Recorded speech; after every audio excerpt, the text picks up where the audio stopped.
Welcome to Scrappy to Scalable, the podcast where we explore human-centered AI designed to level the playing field, empowering small and mid-sized businesses to compete with the giants. Hey everybody, my name is Felipe Crook. I am one of the co-founders of Caldor Dynamics. We help small companies scale and grow by implementing lead generation systems, marketing systems, and human-centered AI. And today I'm very excited to chat with Randy Pennington. He's a Dallas-based author, advisor, and keynote speaker who has spent decades helping leaders navigate organizational change and build cultures that drive results. As the founder of Pennington Performance Group, Randy has worked with executives across industries to transform uncertainty into opportunity.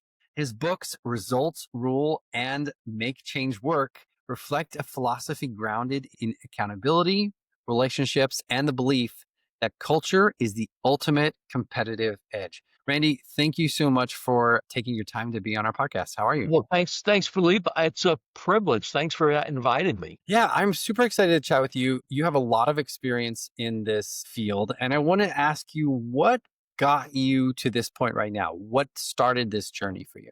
Thanks for the question. By the way, a lot of experience in the field is kind of code word for old, I suspect. All my gray hair is real. Like a fine wine. Right. It's not painted in for me to look older. You know, I am, Felipe, an organizational nerd. I mean, that's sort of what I am. And I started off in the consulting world. Before I was that, I did a startup for the very first state-supported residential treatment facility for children and adolescents in the state of Texas. So even before that, while I was in grad school, I played volleyball with schizophrenics for a living at a psych hospital. So, you know, that may be more than anything else uniquely qualifies me to do what I do today.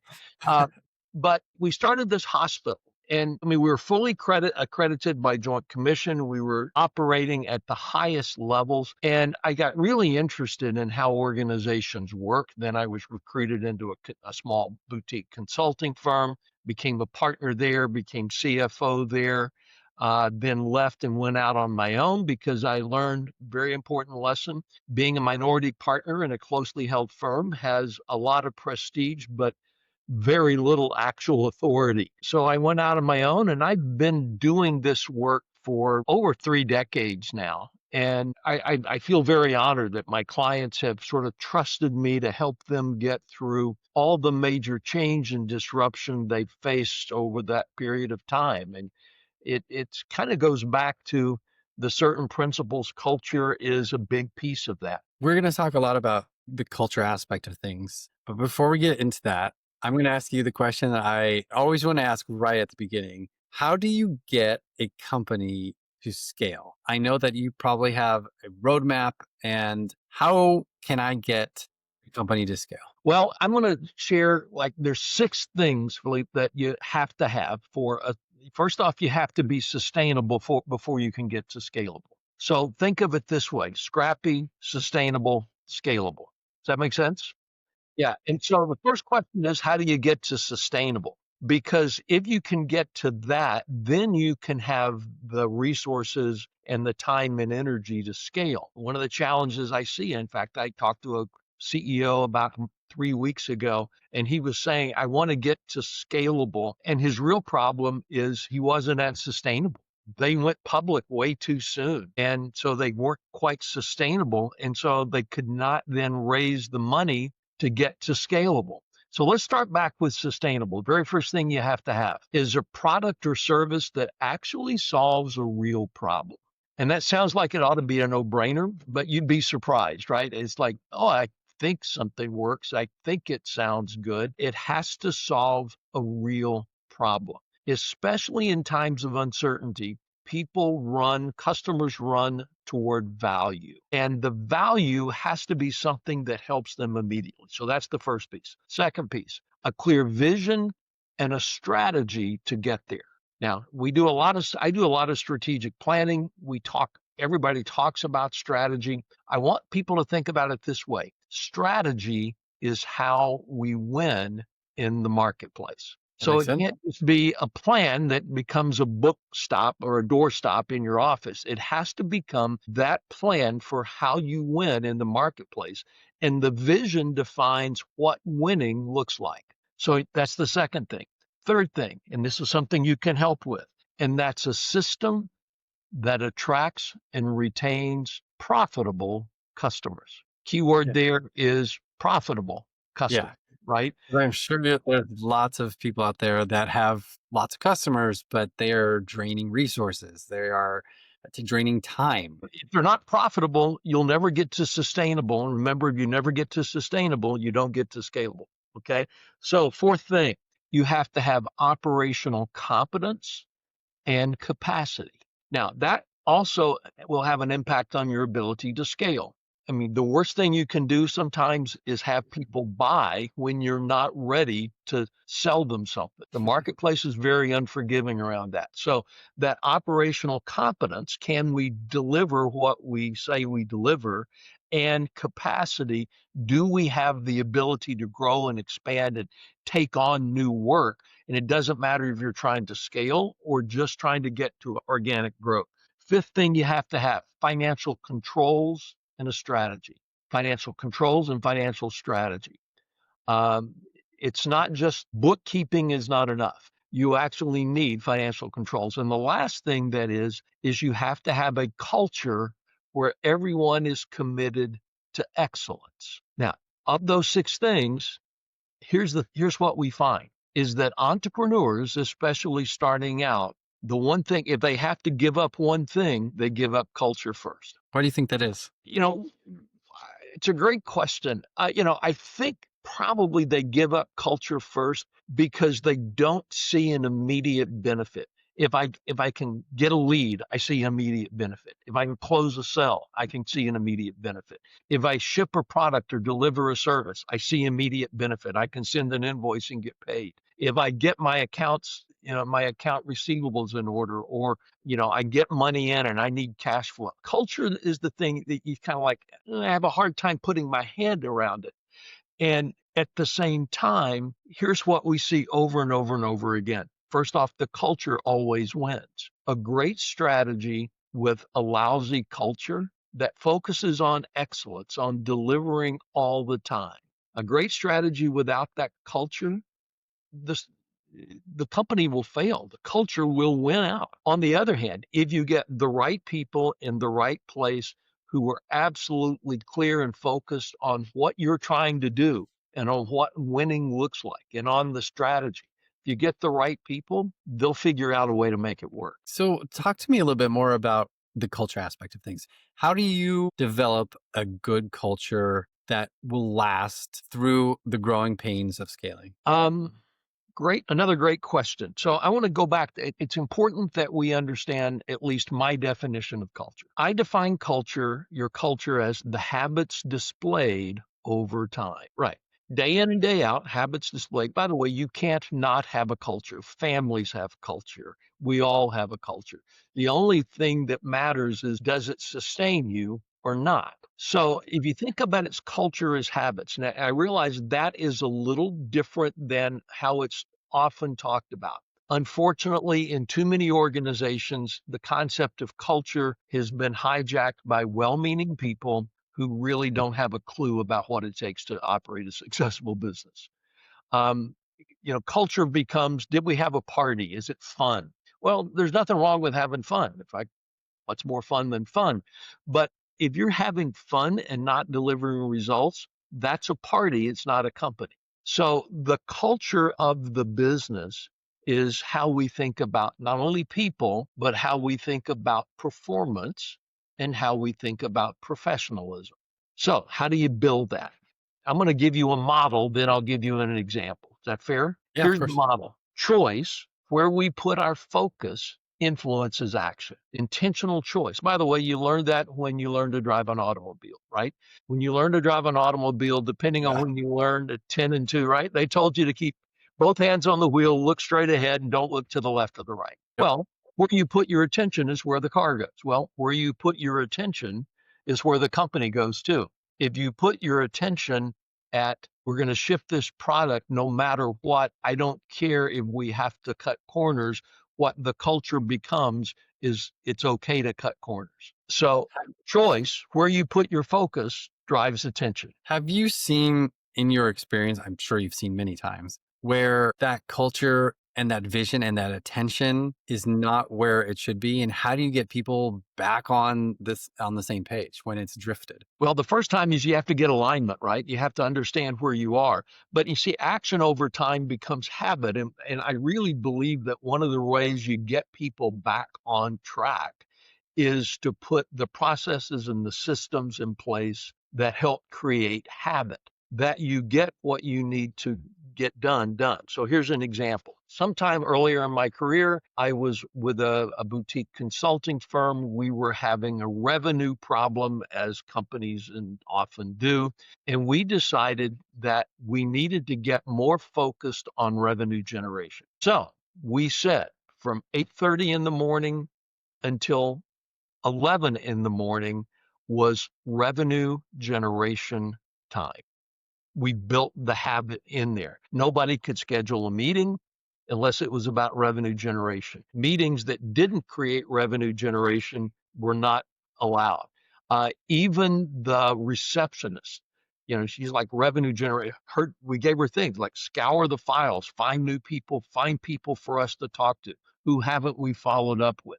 Everyone became focused, and we built the habit in of revenue generation. Guess what? We sold our way out of that about 60 days. Wow. So, I mean, it literally can shift the whole direction of a company just by refocusing on the intentions. And making it a habit. And you have to hold it sacred to make that happen.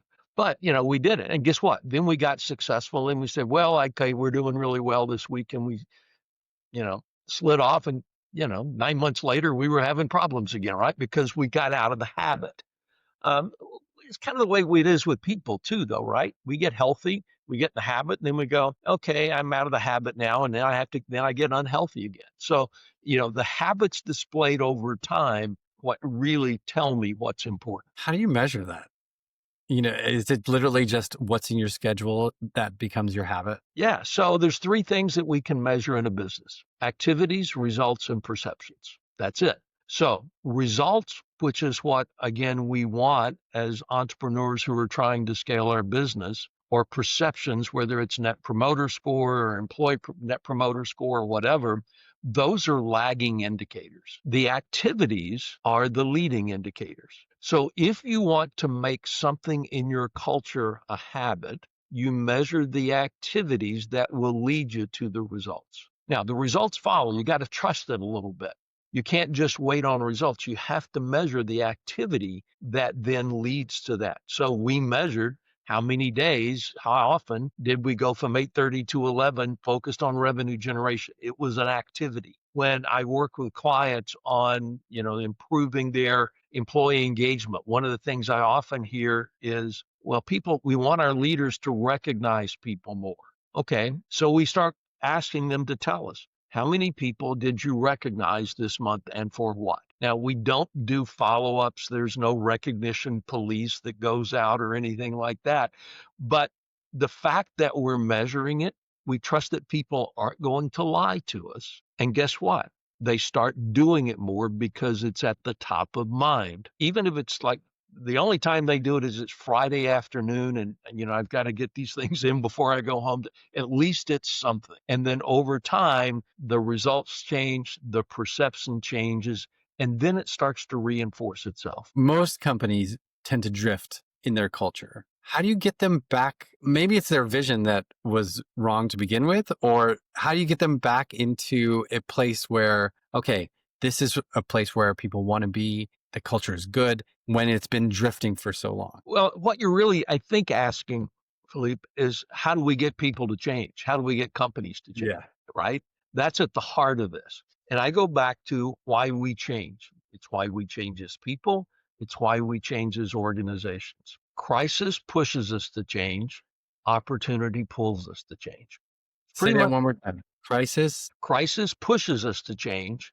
Opportunity pulls us to change. I love Now, that. if you've allowed it to drift, chances are it will continue to drift until it's caught your attention because something is not going right. People are leaving, people are at each other's throats, we're not having the execution that we need. There's this undercurrent of problems, all those things. And then when it finally becomes aware, then you'll say, okay, wait a minute, sense of crisis, I'll get it back on and change. It's like some years ago, I was chairman of the board for the American Heart Association in the state of Texas. And when the year that I was chair, I traveled all over the state and I spoke to groups as small as 5 or 6 and as large as 500 or 600. I always ask them these 3 questions. How many of you know you should eat healthier than you eat today?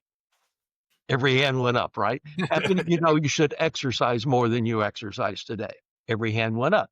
If you smoke, how many of you know you shouldn't smoke? I suspect you don't smoke, but people who do go, yeah, you're right. I know that warning label, that's not real. So I should do that. And so we know intellectually that we're supposed to do these things. But what keeps us from doing it is we're not emotionally ready to make that change. Now, if you go back to crisis, most people get really healthy around heart disease about the time someone takes them to the hospital, cracks open their chest, and does a bypass. Crisis pushes them to change. By the way, I get a lot of calls from companies going, yeah, we're kind of I'm not sure we're on deathbed crisis, but we're certainly sick right now. So that's one way. The other thing, though, is opportunity pulls us to change. So what does that look like? So Felipe, let me ask you, do you have children? I don't. You I have don't? 2 dogs. Yeah, Those are you my are 3 proud, though, children. right? I met your dad, Mike, great guy. But imagine for a second that we were both parents of 10-year-old little boy or girl. And that 10-year-old boy or girl goes into your kitchen and sees sort of the ultimate prize on top of your refrigerator. And it's a jar of double stuffed Oreo cookies. By the way, it's pretty good for you too, isn't it? I can tell. Yeah, Uh, like I'm a yeah. cookie monster. Yeah. So what do you think that child will do to try to bridge that gap between their current reality and those cookies? Grab a chair, they'll get on the counter, Yeah, they'll the short answer whatever they is everything, right? Anything yeah. and everything. Do you have to tell that child, hey, I need you to change your approach, change your foot? No. If they see the cookies, they're locked in on it. Now, here becomes our problem. You don't have that same situation if there's Brussels sprouts up there instead of cookies. And a lot of companies are passing off Brussels sprouts as a vision for what's on top of their refrigerator, and employees are going, nah, that doesn't really get me. Show me some cookies. So if the opportunity is big enough, people will run toward it. But our tendency first is to wait on crisis. Now, when I work with clients on turnarounds, and I do a fair bit of work around that, we recognize that there's a crisis. And then we show them, here's the opportunity. And with that opportunity, we have to get out of the crisis, which means, stop doing those things that are causing a crisis. That's the first thing.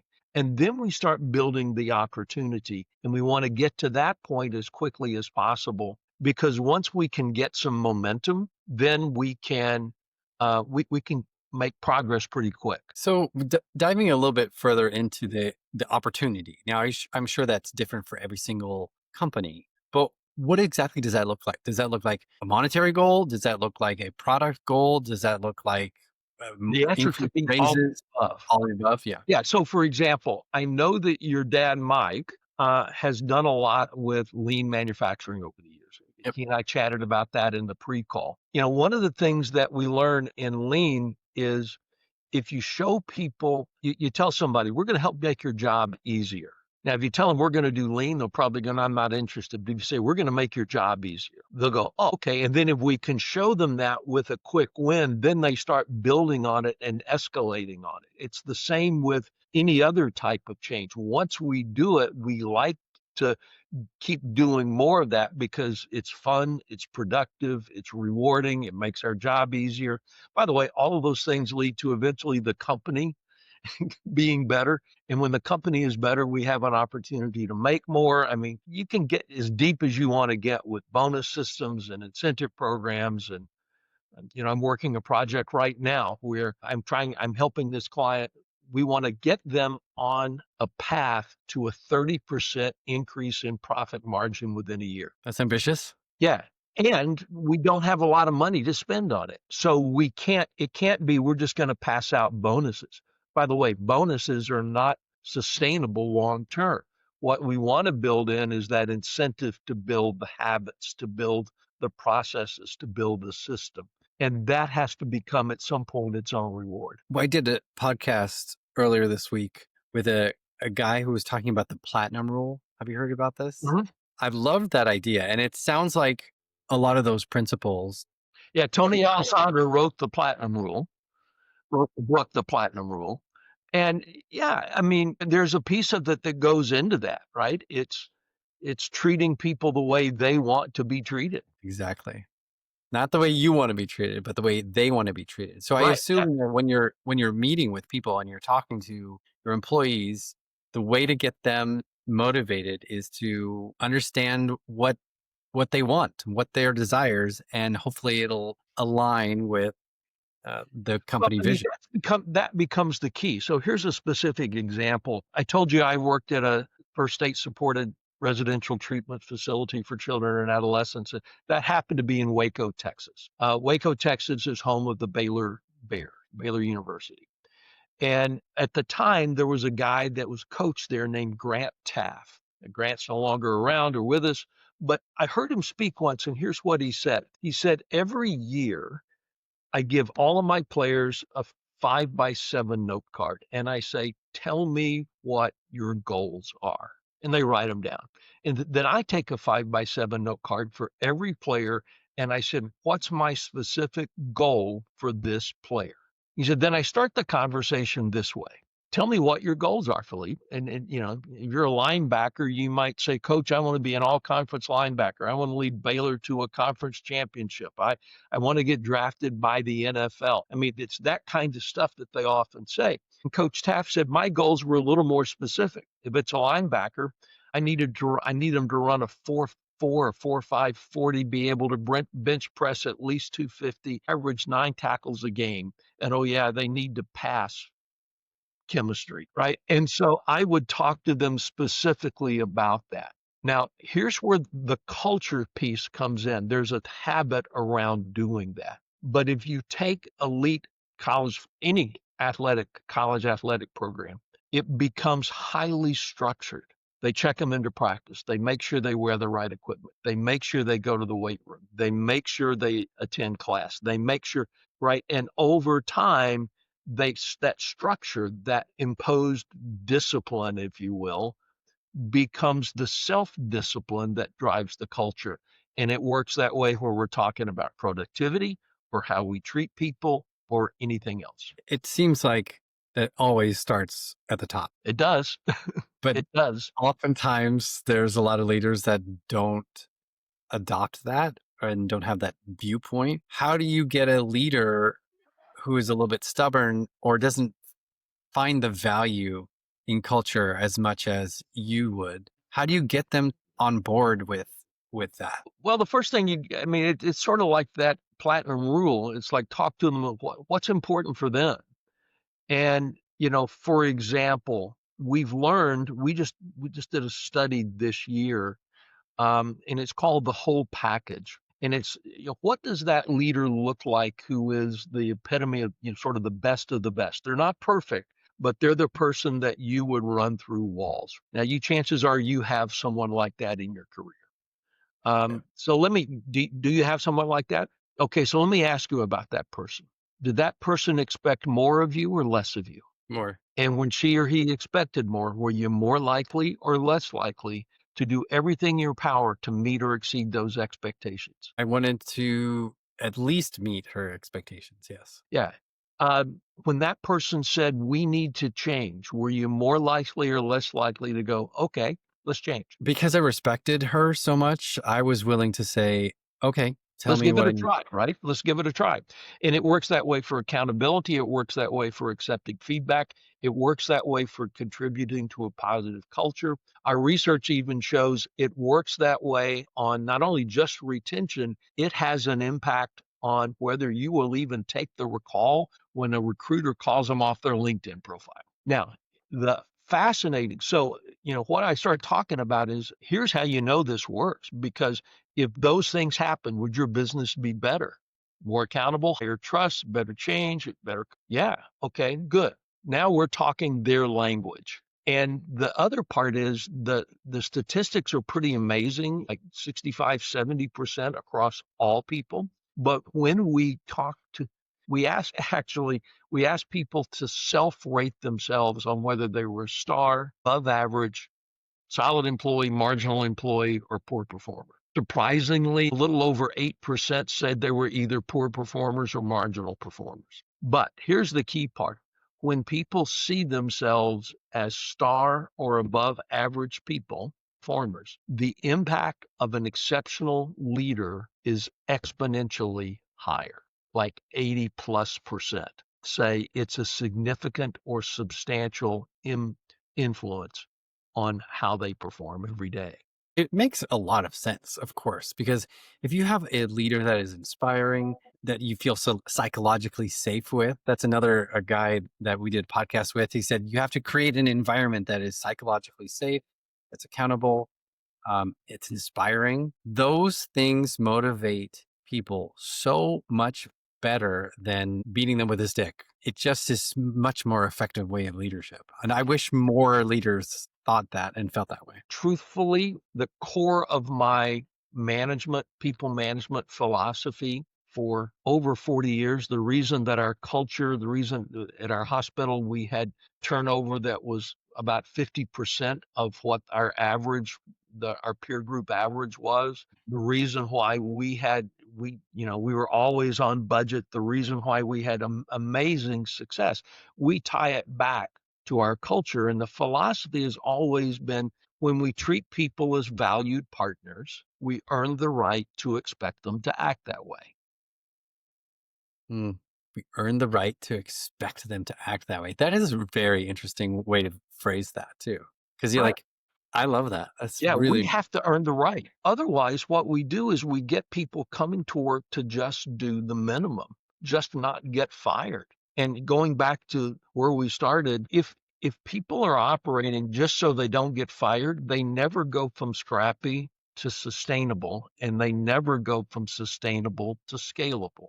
As I think about our business, it's all about having a really clear vision and holding to that vision and getting people who believe in that vision as well. Oh, absolutely. Who you put on the bus matters. Part of it is, do they get your vision, but also, are they going to be a fit with your culture? Are they not just even be a fit? Are they going to be a culture accelerator? Do they amplify those things? I think of people that we hire. There are people who don't fit. There are people who fit, but they're just sort of a neutral. And there are people who are a net positive.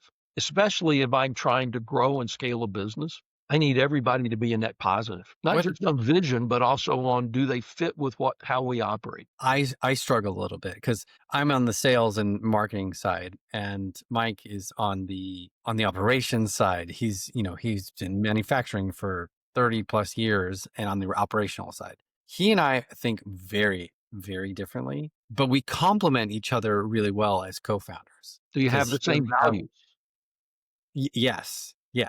As a founder, you often have skill sets and you have to be a lot of things, but there's obviously, everyone has their own weaknesses. How do you hire somebody that can shore up those weaknesses and still have that get on board? Because a lot of times those personalities are very, very different.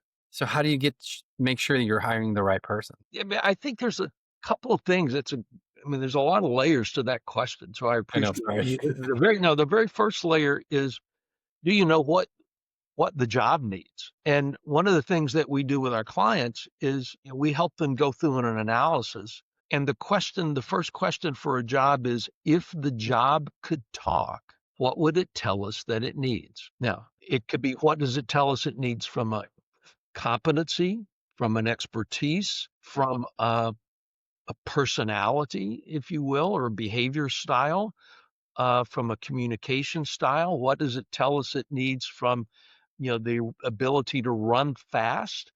I have a client right now that I'm working with, and I'm helping them merge what is now up to 5 companies. And one of the things that we're finding is the CEO is amazing. He is an amazing, amazing CEO.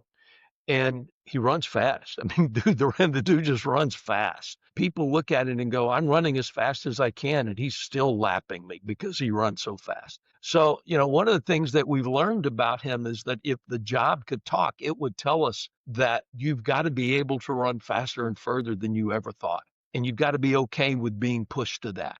And if you're not okay, then you're not going to help us get to our vision, which is hit this point by a certain point. So, yeah, alignment around a vision is possible, certainly critical. Understanding what the job needs is absolutely critical. With founders especially, this is an exercise, maybe you've done this, I don't know, but it's an exercise I've found useful. It's what's the org chart going to look like in 5 years? I personally have a hard time with that. My is really good at that. He's thinking like 15 years in advance. And I'm like, let's get to the next step.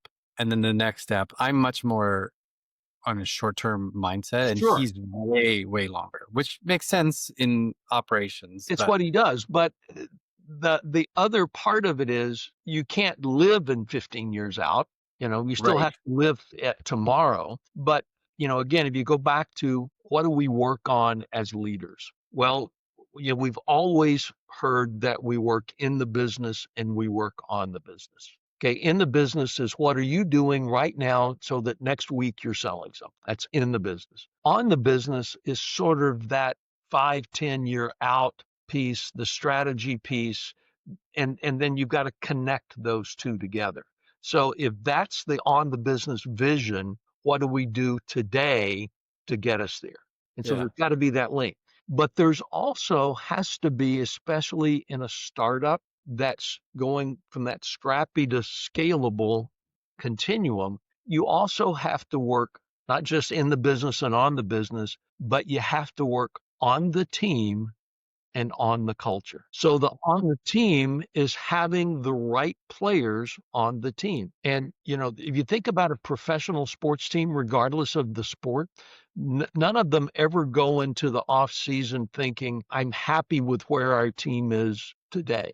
If we just don't change, everything will be fine next year. They're always trying to improve the team. Now, the advantage is they get an off season. We don't get off seasons. So we have to do that, stop and do that as we're building. So it's a simultaneous effort. I think that's the tricky part, is juggling the demands of the business plus the demands of the future business, because that's essentially what you're doing. Is you're working on the team, you're working on the future, you're working on the present. Like it is challenging being an entrepreneur and a founder and building your business. It's hard. It is just hard work. Yeah, the easy part is, again, end up, you're doing fine now, but you end up with something that you don't want as a founder. And so at least you have to give some, you don't have to spend every day there, but you have to spend some time there on a regular basis. I I've often asked, how much time each week do people spend thinking and planning for the future? And the numbers are basically abysmal. Yeah, I was They going to really say. are. The average, the research that we've seen on it says the average leader in business spends about 2.5 hours a week thinking and planning for the future, whether it's 90 days out or 9 years out, it doesn't matter. It's still the future. 2.5 hours a week. So it's about 25 minutes a day. I think that's not enough. And I compare that to one of the things that I've read about Warren Buffett is that Mr. Buffett says he spends 80% of his time reading and thinking about the future. 80%? Right. Now, of course, the easy answer is, well, of course he can. He's Warren Buffett. He can do whatever he wants, right? But somehow I've often wondered if you asked him, and I haven't asked him, I've always thought it would be an interesting question. Hey, is that really work? And he would go, how do you think I got to be Warren Buffett? That he was so focused that he knew he had such clarity around where he was going and what he was going to do, that all of a sudden there was no wasted effort around things that didn't add value. And I heard him say that, he said the difference between successful people and really successful, very successful people is that very successful people say no to almost everything. But it sounds like that's probably your answer. But I was going to ask you, if you had one piece of advice to give a entrepreneur, what would it be? I'd give you 3 pieces. First off, get very clear on what you're trying to achieve and what the key levers are that need to make that happen. We all have levers to pull in our business. Get exceptionally clear on what those levers are. Okay. That handles the operational piece. The second piece, I would say, is don't underestimate the value of the culture you're building and the messages that you send with the culture you're building. You can't not have a culture. You can't. It's impossible. The only question is what you're building going to sustain you as you grow and scale? And the third is if you really want to leave an impact. So I'll go back to that leader that you mentioned. Does she still influence you at some level today? Yeah, I think about things that she has said in my head on a regular basis. All right. So leadership is about influence, really nothing more and nothing less. You can influence through power. You can influence through relationships. You can influence through trust. The ultimate influence is the ability to influence people when you're not even around. And that, I would say, for an entrepreneur, if you want to multiply yourself, because you can't scale if you don't multiply yourself, you have to influence people. Your influence has to be present in a positive way, even when you're not around. Hmm. And so become that leader that people want to follow, that they'll run through walls for. And again, the research that we've just completed, we know what those leaders look like. It's a wonderful sentiment to leave on. I really appreciate your insight. Your philosophy is great. I think it gets to the very heart of how you can lead people well and how you can lead with really good culture. So, Randy, you've mentioned these studies. Can you talk a little bit more about that? So all of our work is based on a combination of what we know in the field from all the work, but also what we research with our clients and even beyond our clients. So the last piece of research that we've just done is what we call the whole package research, leadership research. And in that one, we surveyed right at 1,000 people. So we're running at a 3% margin of error at 95% reliability on a statistically valid sample size to ask them to describe those leaders that become truly exceptional. And then we went back and have done another second study on what is the impact of that. Again, highly randomized, statistically valid sample. So we're actually surveying people all the time about what's important to them. Now, one of the challenges around behavioral research is you get people on that day that tell you who they are, right? And so it's just like in an election. They'll tell you a week before they're going to vote for this person, and then they go in the ballot box and they pull another lever. So we understand that. That's why we take the care to make sure that we're using statistically valid sample sizes and then comparing that to what we're actually seeing in the field so that we're getting both qualitative and quantitative responses. That really must make your results much more accurate because you're actually doing studies and research. A lot of executive coaching is all based on philosophy and theory. But if you're actually seeing the data, that can really affect the results. It does affect it. And by the way, the data is telling us what a lot of people have theorized. But the big thing the data is telling us about leadership right now is that, everyone has their philosophy of leadership. There's servant leadership and transformational leadership and, all those different types of leadership. What the data is telling us very clearly is that we have to have a synthesis of really all of those things. And that's what our leadership model that we've just are developing is coming up with is that person who is that exceptional leader is really a synthesis of servant leadership, but they're also transformational leaders, and they're also, focused on results, and they're also execution people, and they're all, hence the name, the whole package, because they take the best of all those things and combine them into one. It's really hard to be all of those things at once. It It is. is really difficult. And again, the research is very clear. People aren't perfect, but when we ask people to tell us, all right, this is this person, how many of those have you experienced in your life? 53% of respondents said 6 or less. Wow. So that means on one hand, 8% said none. So, we're talking, most of us have experienced anywhere from 1 to maybe 3 or 4 in our life. So they're unicorns. They are unicorns. So I was flying on a flight home a few weeks back. Guy sitting next to me is a pilot for American Airlines where I was flying. He was asking me, we were talking about, and my research stuff came up, and he was asking me about it. And he only had an officer when he was flying for the military. And I said, so how many of those leaders have you seen at American Airlines?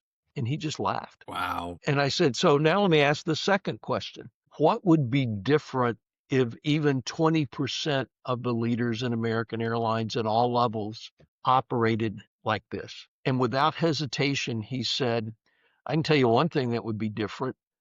Delta and United wouldn't be kicking our asses on things like performance and on time. It really does affect the whole company. I remember I had a dynamic leader at a real estate company I was with. I bought in, like, he was charismatic and had a vision. I really appreciated him and his vision. And it does make a massive difference when you have somebody that's inspiring you. And the charisma is an interesting piece because of all the things that we tested out. That personal persona and looking the part, that ranked last. Really? Now, here's what ranked high, though. 3 things ranked the highest. Now, there's some basics you got to have. You got to have strategy. You got to have vision. You have to be a good communicator. You have to, that's the kind of, you have to have emotional intelligence. You have to be able to read the room, so to speak. But the 3 things that came up are 1, principled character. So it's not just to have high character, but there's a congruency in that. When you look at them, what they say and who they are, there's no daylight. The second thing is authentic presence. So they don't have to be like the most dynamic person in the room, but they do have to be authentic. They can't be fake. So your person that had high charisma, what made it work is you knew it wasn't fake, right? That's what you responded to more than just the charisma. It wasn't fake. It was authentic.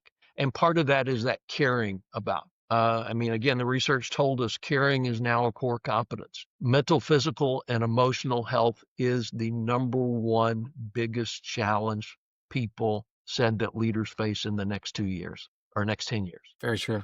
And then the other, that people-oriented, people-centered leadership, or people-centered performance that get results without leaving a trail of dead bodies. So it's really all 3 of those, right? If somebody wants to hire you and work with you, how would they do that? Well, first off, I'm fairly easy to find. If you Google Randy Pennington, I show up pretty quick.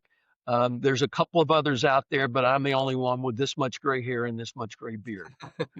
So the other thing is you can absolutely connect with me on LinkedIn. I'd be happy to. Our website is Pennington Group, all one word, penningtongroup.com. You can go there and our contact information is there. Also, if you want to go to penningtongroup.com, you'll see a button on there that says learn more about the whole package. You can click on that button. It'll take you to the page where you can download the white paper that really talks about what our research is showing us about how to be that effective leader in your business. So you can get that from there too. Yeah, I'll put your website and all your contact information in the link in the description of the podcast too. So if you are wanting extra help with culture and leadership, definitely reach out to Randy. Or if you just want to chat and say, hey, do I have a problem? That's fine too. Awesome. Well, thank you again so much for your time.